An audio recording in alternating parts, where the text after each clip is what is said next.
AITA for dumping my girlfriend and canceling our trip after she gave my ticket to her ex? I, a 28-year-old man, had already planned the perfect birthday weekend for Megan. Preferred festival passes, a luxury Airbnb stay, the whole package. Then the message arrived. I gave your wristband to Drew. You hate crowds anyway.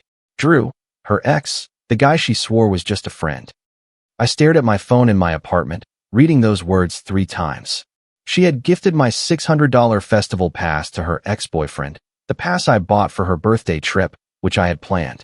My hand remained steady as I typed the reply. How kind of you. Then I opened my laptop. At 3:47 in the afternoon on a Thursday, I systematically canceled everything. First, the festival website. I requested the refund for her wristband. $590 back to my card. Mine remained active. I sent a message to Travis. Are you free this weekend? I have an extra festival pass. His reply came in seconds. Heck yes. What happened? I ignored it for the moment. Next, the Airbnb app. I canceled the luxury rental.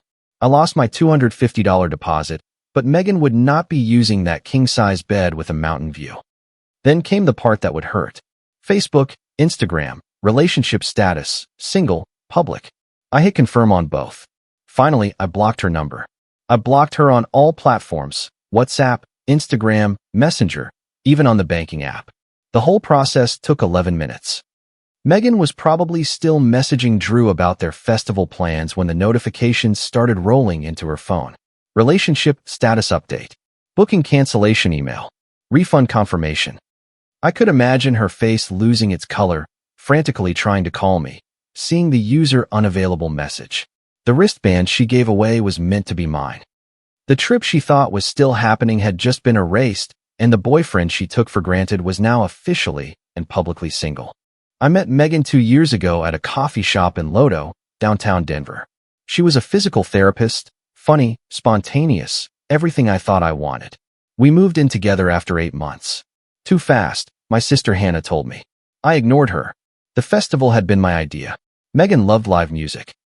She always talked about wanting to go to big outdoor concerts. Her birthday was in May. The perfect time for the 3-day Mountain Peaks Music Festival 3 hours into the mountains west of the city. I bought the exclusive access passes in February. 2 wristbands at $600 each. Access to preferred viewing areas. Private bars. Covered seating. The Airbnb came next. A glass-walled cabin with a hot tub, $1,200 covered it all. Megan paid nothing. She acted thrilled when I told her, hugged me, called me the best boyfriend in the world, and posted about it on Instagram. My man spoiling me for my birthday weekend with a heart emoji and a tag. Drew liked the post. I noticed. He always liked her posts, always commented. She told me they were just friends, that he was dating someone new, that I was being insecure. I believed her because I wanted to, but the red flags were there. The text message that made her smile in a way my messages never did. The phone call she took in the other room. The time I came home early and heard her laughing saying, I miss you too, before hanging up quickly when she saw me. When I asked who it was, she said, her cousin. Her cousin named Drew. Apparently, I worked remotely as a software developer. Solid, consistent income. Megan's schedule at the clinic was flexible, but she never seemed to have money. Rent, utilities, groceries. I covered most of it. She paid her car monthly payment and insurance supposedly. Everything else fell on me. When I suggested splitting things more equally, she got defensive.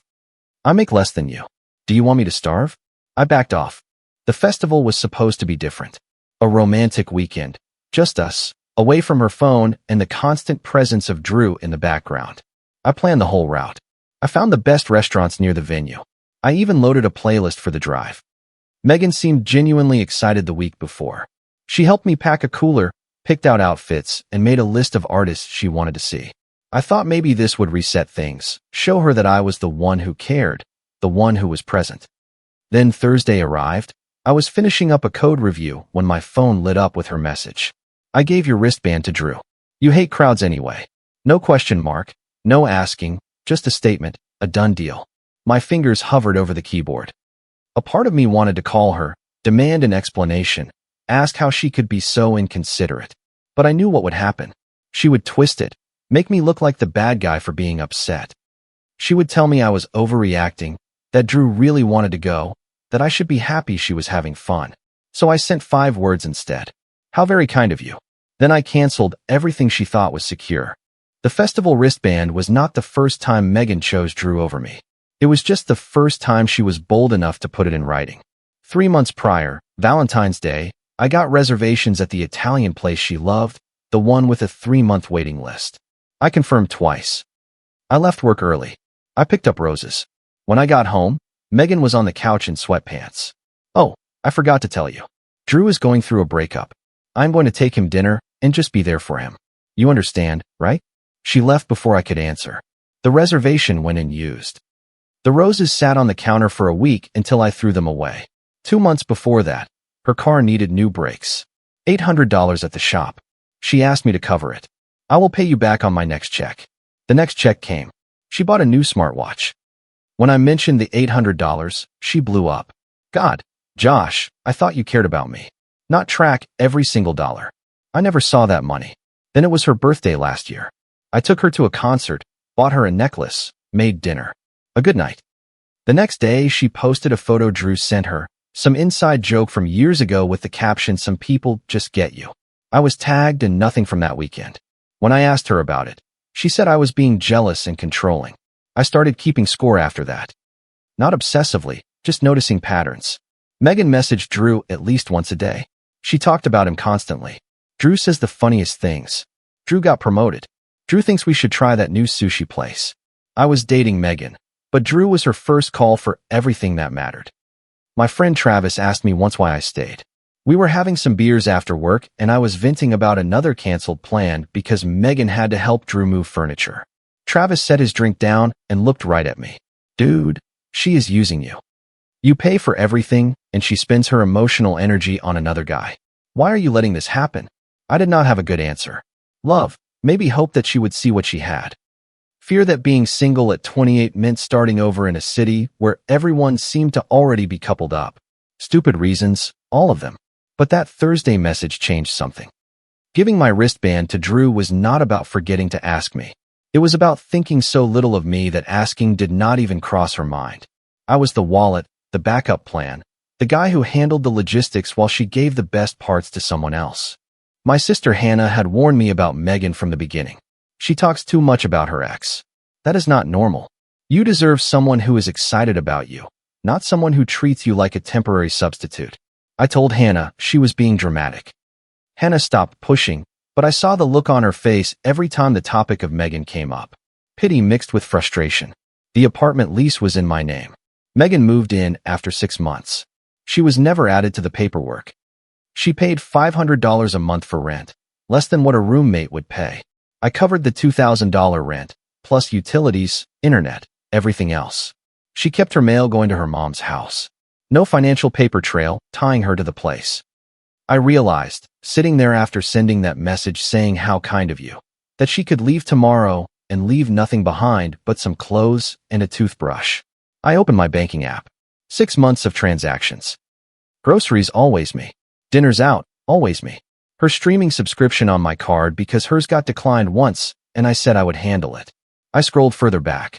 The car repair, the Valentine's dinner I ate alone, a vet bill for her cat that I paid when she claimed her account was overdrawn. $2,400 in 6 months, not counting rent or the festival trip. And for what? A relationship where I ranked below her ex-boyfriend. The refund confirmation email arrived at 3:52 in the afternoon. Megan's wristband, $590 back. The Airbnb cancellation came at 3:54. Deposit lost, but it was worth it. At 3:56, I posted the relationship status change. Single. At 3:58, I blocked her everywhere. By 4 in the afternoon, I was free, or at least on my way. Travis called me at 4:15 in the afternoon, just as I was packing Megan's bathroom stuff into boxes. Dude, what happened? I saw the Facebook thing. I put him on speaker. Megan gave my festival wristband to her ex, told me I hate crowds, so it was fine. I requested a refund for her pass, canceled the Airbnb, and blocked her. Do you still want to go this weekend? Silence for 3 seconds. Then Travis let out a sharp, surprised laugh. Are you serious? Completely serious. Preferred access wristband. All yours if you want it. Heck yes, I want it. But wait, did she really give your pass to her ex? To that Drew guy? Yes. and she thought I would be fine with that. Apparently. More silence. Then Travis said what I needed to hear. Good. She has been walking all over you for months. I am glad you finally did something. I finished packing Megan's toiletries into a box. Shampoo, makeup bag, hairdryer. Another box held her closet clothes. I was not throwing anything away. I would not give her a reason to claim I destroyed her property. Just packing it neatly, stacking it by the door. If she showed up, she could take it all in one trip. My phone, the one with her blocked number, remained silent, but I knew the notifications were reaching her. Relationship status changes were broadcast to everyone's news feed. Airbnb sends cancellation confirmations to both parties. The festival refund went to my email, but she would see the deactivated wristband when she checked the app. If she even bothered, more likely Drew would check and tell her. At 5:30 in the afternoon, Hannah sent a message. I saw your post. Are you okay? I replied, yes, it was about time. What happened? She gave my festival pass to her ex, decided for me that I did not want to go. Oh my God, Josh, I am so sorry, but also good for you. Do you want me to come over? I am fine, just packing her things. Do you need help? No, I am almost done. By 6 in the evening, her boxes were by the door. I had changed the locks that afternoon, something I had been planning anyway after Megan lost her key twice. The new deadbolt had a different key. The landlord knew, he had authorized it. Megan's old key would not work. I ordered some takeout tacos and sat on the couch with my laptop. The festival map was still open from when I had been planning the weekend. 3 stages, dozens of artists, food trucks, art installations. I had wanted to take Megan to the indie folk music stage on Saturday afternoon, her favorite genre. Now I would take Travis, and we would hit the rock stage instead. Better this way. My phone vibrated. A Facebook message request from someone I did not recognize. I opened it. Josh. I am Megan's friend. Jenna. She is freaking out trying to contact you. She says it is an emergency. Can you please call her? I replied, it is not an emergency. She can pick up her things tomorrow after 2 in the afternoon. I will leave them in the hallway. Then I blocked Jenna too. At 7:18 in the evening, someone knocked on my door. Loud, frantic. I looked through the peephole. Megan. Her face was red, eyes puffy, phone in hand. She knocked again harder. Josh, open the door. I know you are in there. I sat back down on the couch. She no longer had a working key. She could knock all she wanted. Josh, please. This is crazy. Just talk to me. I turned on the TV. Some soccer game. The volume covered her shouting. She knocked for another 10 minutes. Then I heard her on the phone. He is not answering. The locks are different. I cannot get in. A pause. He blocked me everywhere. I do not know what to do. Good. Let Drew give her advice. At 8 in the evening, the knocking stopped. I checked the peephole. Empty hallway. I opened the door, moved her boxes into the hallway, and went back inside. If she wanted her things, they were right there. If not, I would donate them in a week. Update 1. Megan returned at 9 on Friday morning. I was drinking coffee, getting ready to log on for work when the doorbell rang. I ignored it. She rang again, then started knocking. Josh, my stuff is out here. We need to talk. I will not leave until you open this door. I opened it. She was standing in the hallway, still wearing yesterday's clothes, eyes red. What the heck, Josh? You cannot just end things like this. I leaned against the door frame. I did not end things. You did when you gave my wristband to Drew. Is that what this is about? I thought you would understand. You always complain about crowds and noise. Drew really wanted to go, and you have another pass anyway. I bought that pass for myself, for your birthday trip that I planned, that I paid for. She crossed her arms. So, this is about money. God, you are so petty. I would have paid you back, just like I paid you back for the car repair, or the vet bill, or the 6 months of groceries. Her face turned red. I contribute. I pay rent $500 a month. I pay $2,000 plus utilities. Do you want to compare bank statements? You make more than I do, and you spend more on Drew than on us. When was the last time you paid for a date or dinner or anything? She looked away. This is crazy. You are being controlling. I pulled out my phone, opened my banking app, and turned the screen toward her. $2,400 in 6 months. Not counting rent. Not counting the festival I just canceled. Do you want to see the receipts? She stared at the screen with a tight mouth. I did not ask you to pay for all that. You did not offer to split it either. This is about Drew. Are you jealous? I am done. That is different from being jealous. So you just throw away 2 years over a wristband. I let out a short, humorless laugh. A wristband? Megan, you gave my property to your ex-boyfriend. Without asking. You prioritize him over me constantly. Valentine's Day. You ditched our reservation to comfort him. Last month. You missed my work event to help him move. This is not about a wristband. This is about 2 years of being your backup plan. She started crying. Not the kind of crying that seemed real. The kind she used to get her way. I cannot believe you are doing this. I love you. You love what I provide. There is a difference. That is not fair. What is not fair is expecting me to fund your life while you emotionally invest in another guy. Take your things. The lease is in my name. You have until Sunday to get everything out, or I will donate it. You cannot kick me out. You never signed the lease. You are not on the utilities. You do not even get mail here. Legally, you are a guest, and I am asking you to leave. Her face shifted from tears to anger quickly. You are going to regret this. I doubt it. She grabbed 2 boxes and stormed off toward the elevator. I shut the door, locked it, and went back to my coffee. My sister sent a message. How did it go? She showed up, took some boxes, called me controlling and petty. Classic, you are holding up well, better than I thought. By noon, Megan's mom showed up, looking tired, apologizing. Josh, I am just here to get the rest of Megan's things. I am not getting involved. I nodded. Everything is in the hallway. She took the boxes without saying a word. On her way out, she paused. For what it is worth, I told her she was making a mistake. You were good to her. Thank you. She left. The apartment felt bigger, quieter. I logged on for work, answered emails, uploaded code. A normal Friday, except my relationship was over and I felt lighter than I had in months. Update 2. By Friday afternoon, Megan's smear campaign began. She posted on Instagram.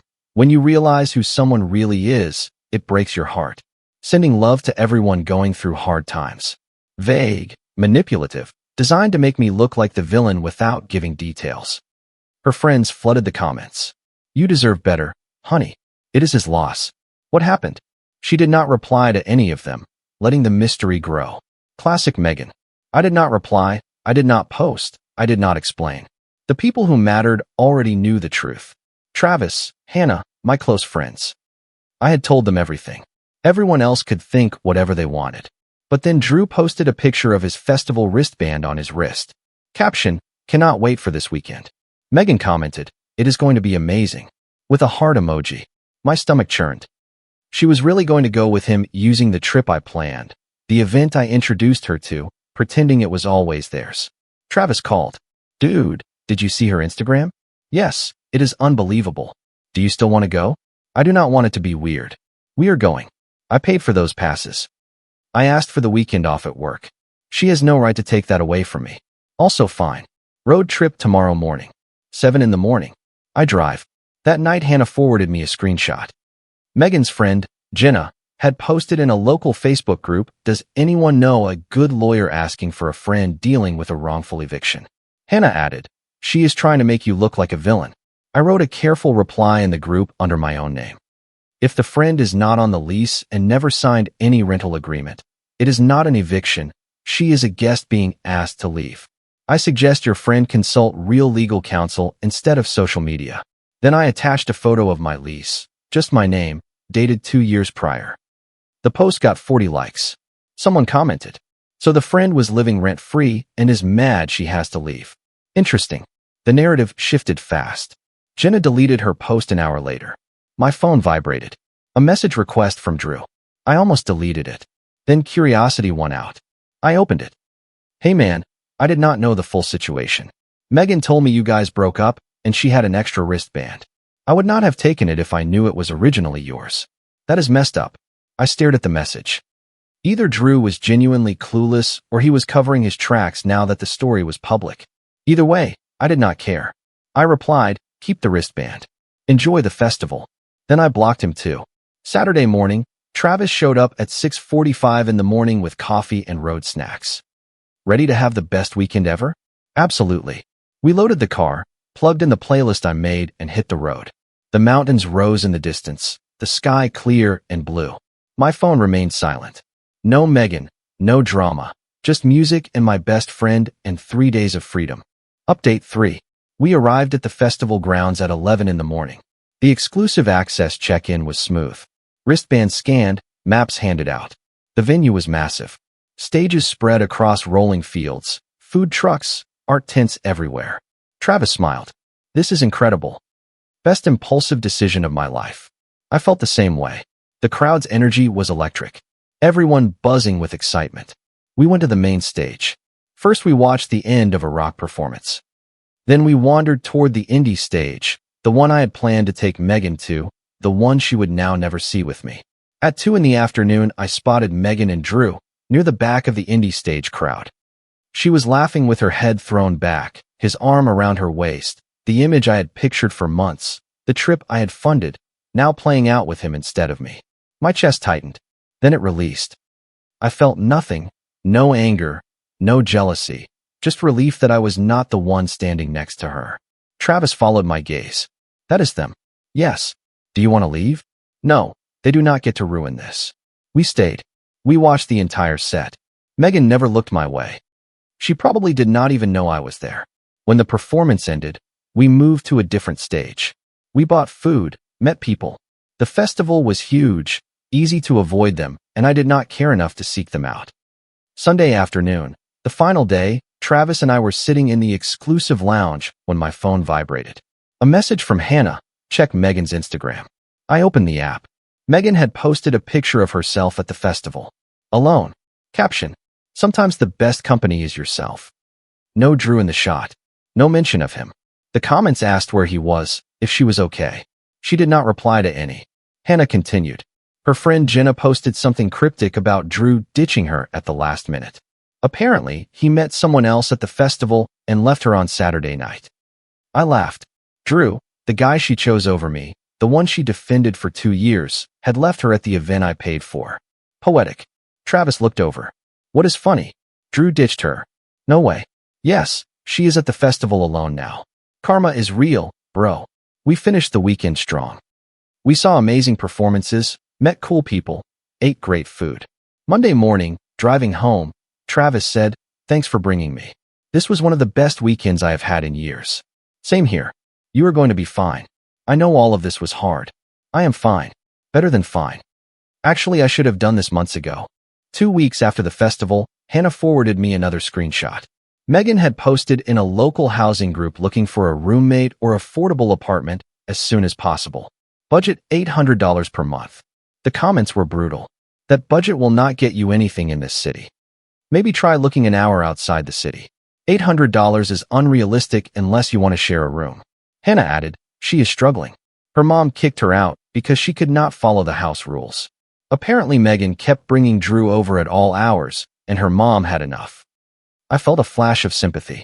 Then I remembered the $2,400 she owed me, the refund she never offered, the 2 years of financial and emotional support I poured into someone who saw me as a resource, not a partner. The sympathy died fast. A week later, my coworker mentioned seeing Megan at a coffee shop arguing with someone on the phone.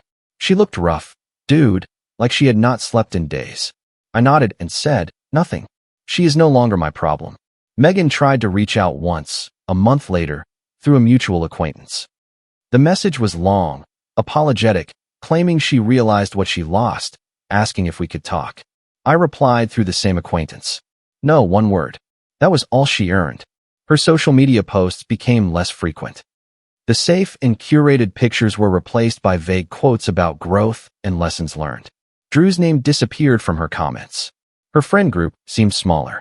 The people who cheered her on during the breakup went quiet when the full story spread. It turns out that giving away someone's property to your ex and expecting them to be fine with it did not play well in group chats. I heard through Hannah that Megan moved 2 hours away, found a cheaper apartment, started over somewhere where nobody knew the story. Good for her, I guess. The distance was what she needed. Distance from me, from Drew, from the mess she made. 6 months after the breakup, I went back to the mountains for a solo hiking trip, the same area as the festival, different season. The trails were quiet, the leaves turning gold and red. I stood at an overlook, the valley spreading out below, and thought about Megan. Not with anger or regret, just with clarity. She taught me what I would not tolerate. Being someone's backup plan, funding a relationship where I was not valued, ignoring red flags because I was afraid of being alone. I learned those lessons the hard way, but I learned them. The festival wristband, the one I kept, was in a drawer at home. I thought about throwing it away, then decided not to. It was not a reminder of Megan. It was a reminder that I chose myself, that I walked away when walking away was the hardest and best option. Travis and I planned another trip, different festival, different state. Hannah set me up on a date with her coworker, someone who paid for her own meals and did not message her ex. I was not rushing into anything, but I was open. Open to someone who saw me as a partner, not a wallet, someone who asked instead of assumed, someone who prioritized me the way I prioritized her. The apartment felt like mine. Now I repainted the living room, bought new furniture, got rid of the couch Megan picked out, my space, my rules, my peace. Sometimes people asked if I regretted how I handled it. The refund, the cancellation, the public relationship status change. I told them no. Megan made her choice when she gave my wristband to Drew. I simply made mine visible. Some rings start wars, but mine bought a ticket to freedom, and I would make that trade every time. Comment. Hey you, thanks for watching this story with me. I really believe protecting your own peace is one of the most important things we can do. Setting clear boundaries shows deep self-respect. You never have to feel guilty for choosing yourself when someone takes you for granted. True healing begins the moment you decide you deserve better. Taking responsibility for your happiness changes everything in the best way. Be kind and patient with yourself during that process. I hope this encourages you to reflect on your own relationships. You are worthy of people who value and respect you fully. Always remember that choosing your peace is never the wrong decision. If you liked it, don't forget to leave a comment and support the channel by subscribing. See you in the upcoming stories.